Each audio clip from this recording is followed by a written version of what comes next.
ইমান কমে যায়। রাসূলুল্লাহ সাল্লাল্লাহু আলাইহি ওয়াসাল্লাম বলছেন লা ইয়াজনি যানি হিনা ইয়াজনি ওয়া হুয়া মুমিন, কোন জেনাকারী যখন জেনা করে ঠিক ওই মুহূর্তে তার ঈমান থাকে না। এটা সহিহ বুখারীর হাদিস। আবার যখন মানুষ চুরি করে ঠিক চুরি করার সময় তার ঈমান থাকে না। যখন মদ পান করে মদ পান করার সময় তার ঈমান থাকে না। যখন রাস্তাঘাটে ডাকাতরা ছিনতাইকারীরা ছিনতাই করে, রাসূল সাল্লাল্লাহু আলাইহি ওয়াসাল্লাম বলছেন তখনও তার ঈমান থাকে না। এখন এই জায়গাতে একটু পয়েন্ট, ঈমান বৃদ্ধি পাওয়া এবং না পাওয়া, এটা নিয়ে দুইটা মত আছে। কেউ বলছেন ঈমান বৃদ্ধি পায় আর কেউ বলছেন ঈমান বৃদ্ধি পায় না। কিন্তু ঈমান বৃদ্ধি পায় না এই তালিকায় ইমাম আবু হানিফা রাহিমাহুল্লাহ ছাড়া আর কাউকে এই লাইনে পাওয়া যায়নি। তার মানে ইমাম আবু হানিফার মত কেবল যে ঈমান বৃদ্ধি পায় না, তাছাড়া সব ইমামের মত হলো, সবার আহলে সুন্নাহ ওয়াল জামাতের সবার মত হলো ঈমান বৃদ্ধি পায়। ঈমান বৃদ্ধি পায় এটাই হচ্ছে রাজেহ, এটাই হচ্ছে আসাহ, এটাই হচ্ছে শক্তিশালী এবং একমাত্র কথা যে ঈমান বৃদ্ধি পায়। সুতরাং ঈমান যেহেতু বৃদ্ধি পায় এটা আমরা বুঝতে পারলাম। সুতরাং ঈমানকে বৃদ্ধি করার কিছু কলা কৌশল, আমল, আকীদা আমাদের জানা থাকার দরকার। আমি একটা একটা করে 10টা পয়েন্ট বলবো যেগুলোর মাধ্যমে আমাদের ঈমান বৃদ্ধি পেতে পারে। আপনারা ভাববেন না যে 10টাই আমার মধ্যে থাকা উচিত। আপনি যে কোনো একটা দিয়ে ঈমানকে বৃদ্ধি করতে পারবেন। শোনেন, ঈমান বৃদ্ধি করাটা সাহাবীরাও যেমন চেয়েছেন, অন্যান্য সালাফ বিদ্বানরাও চেয়েছেন ঈমানকে বৃদ্ধি করার জন্য। আমরাও চেষ্টা করব, একটু চেষ্টা করি। এমনকি বলছেন নুমিন ইজলিসু বিনা সা, 1 ঘন্টা বসো, একটু সময় বসো, আমরা আমাদের ঈমানকে বৃদ্ধি করি। নাজদাদু ঈমানানা, আমাদের ঈমানকে একটু বৃদ্ধি করি, এই বলে তারা বসতেন। আমরাও আজকেও চেষ্টা করব, বা আজ থেকে চেষ্টা করব আমরা যেন আমাদের ঈমানকে বৃদ্ধি করতে পারি। এই ঈমান দিয়ে আমরা যেন দুনিয়া থেকে বিদায় নিতে পারি এবং জান্নাতে আমরা শেষ পর্যন্ত ঈমান দ্বারা ঢুকতে পারি। আল্লাহ রাব্বুল আলামিন যেন আমাদেরকে সেই তৌফিক দান করেন, আমিন। ঈমান যেমন কমে যায় এটার উদাহরণ দেওয়া হয়নি। যেমন কোরআন তেলাওয়াত করলে ঈমান মানুষের বৃদ্ধি পায়। ঈমান কমে যায়, রাসূলুল্লাহ সাল্লাল্লাহু আলাইহি ওয়াসাল্লাম বলছেন লা ইয়াজনি যানি হিনা ইয়াজনি ওয়া হুয়া মুমিন, কোন জেনাকারী যখন জেনা করে ঠিক ওই মুহূর্তে তার ঈমান থাকে না। এটা সহিহ বুখারীর হাদিস। আবার যখন মানুষ চুরি করে ঠিক চুরি করার সময় তার ঈমান থাকে না। যখন মদ পান করে মদ পান করার সময় তার ঈমান থাকে না। যখন রাস্তাঘাটে ডাকাতরা ছিনতাইকারীরা ছিনতাই করে, রাসূল সাল্লাল্লাহু আলাইহি ওয়াসাল্লাম বলছেন তখনও তার ঈমান থাকে না। এখন এই জায়গাতে একটু পয়েন্ট,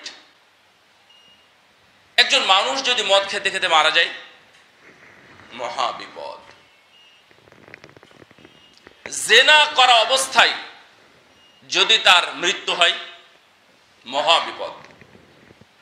চুরি করতে গিয়ে চুরি করা অবস্থায় মারা যায়, তাদের জন্য মহা বিপদ।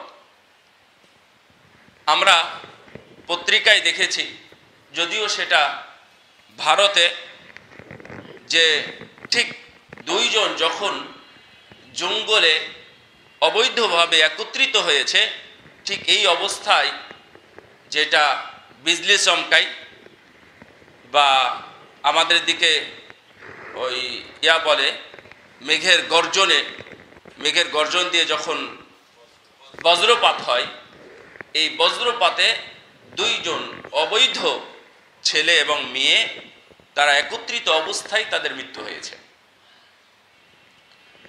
তাদের মধ্যে ঈমান ছিল না। তারা মুসলিম না অমুসলিম আমি জানি না, তারা এক জায়গায় অবস্থায়। কয়েকদিন আগে এই সপ্তাহ অথবা 10 দিনের মাথায় পেপার পত্রিকায় খুব ফলাও করে প্রচার করেছে। আপনারা হয়তোবা দেখেছেন যে বিদ্যুতেও তাদেরকে বিচ্ছিন্ন করতে পারে নাই, তাদের সম্পর্কটা ছিল অবৈধ। তারা দুজনেই ডুবে যায় পানিতে এবং বিদ্যুতের কারণে ডুবে যায়। ডুবে গিয়ে দুইজনই এক জায়গাতে অবস্থায় জড়াজড়ি থাকা অবস্থাতেই তাদের মৃত্যু হয়। তারা খারাপ অবস্থায় ছিল না বা খারাপ উদ্দেশ্যে সেখানে যায়নি, কিন্তু বিদ্যুৎ ছক, পানিতে ডুবে যাওয়া, দুইজন একত্রিত অবস্থায় তাদেরকে লাশ পাওয়া গেছে। তো এগুলো ভালো কোনো সিন নয়। তার মানে মানুষের ঈমান না থাকা অবস্থায় অনেক সময় থাকে। এই জন্যই মাঝে মাঝে কালেমা শাহাদাত, তারপরে আমানতু বিল্লাহ, এই ধরনের শব্দগুলো বলা উচিত। কোনো কারণে মানুষের যদি ঈমান চলে যায় তাহলে ঈমান তাজদিদ বা নবায়ন হয়ে যায় আবার। এই জন্য আপনারা এই শব্দগুলো মাঝে মাঝে বলবেন, যেমন আমানতু বিল্লাহ বলেন তো। যদি আমাদের কোনো সমস্যা থাকে তাহলে এর মাধ্যমে ঈমান আনা হয়ে যায়। আর দ্বিতীয় হলো কালিমা শাহাদাত, যেটা আমরা পড়ে থাকি, আশহাদু আল্লা ইলাহা ইল্লাল্লাহু ওয়া আশহাদু আন্না মুহাম্মাদান আবদুহু ওয়া রাসূলুহু। এইটার মাধ্যমেও একজন মানুষ আবার ঈমান ফিরে পায়, এটা বলার মাধ্যমে। এই জন্যই আমরা ঈমানের উপরেই সর্বদাই থাকতে চাই। কোনো দিনই কোনো সময়, এমনকি মৃত্যুর সময় কঠিন যন্ত্রণাও যদি হয়, আমরা যদি ঈমান থেকে বিচ্ছিন্ন না হই, আল্লাহ যেন আমাদের তৌফিক দান করেন। সেই জন্য আমরা কয়েকটি বিষয় বলতে চেয়েছিলাম। 1 নম্বর হলো মারিফাতুল্লাহ, আল্লাহকে চেনা। আমরা অনেকে আল্লাহকে চিনি না। আমরা চিনি না বলতে এমন যে আল্লাহকে যেইভাবে চেনা উচিত সেইভাবে আমরা চিনি না। কোরআনের ভাষাটা আপনারা বুঝবেন। আল্লাহ বলছেন ইন্নামা ইয়াখশাল্লাহা মিন ইবাদিহিল উলামা।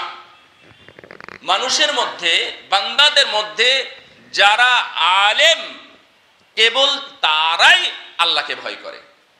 এখন আপনি এখানে যদি বাছাই করেন তাহলে হয়তো বা 5 জন 10 জন আলেম হবে।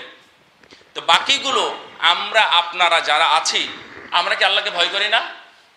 না করি কি না বলেন তো? স্বাভাবিক উত্তর হলো আমরা ভয় করি।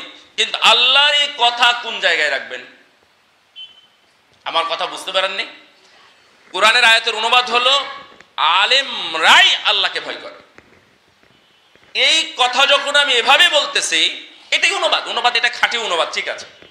এভাবে আমি যখন অনুবাদ করছি তখন আপনারা বাংলা যারা বুঝেন তারা তো বুঝতেই পারছেন যে শুধু আলেমরাই আল্লাহকে ভয় করে, তার মানে আলেম ছাড়া অন্য কেউ আল্লাহকে ভয় করে না, এটা স্বাভাবিক কথা।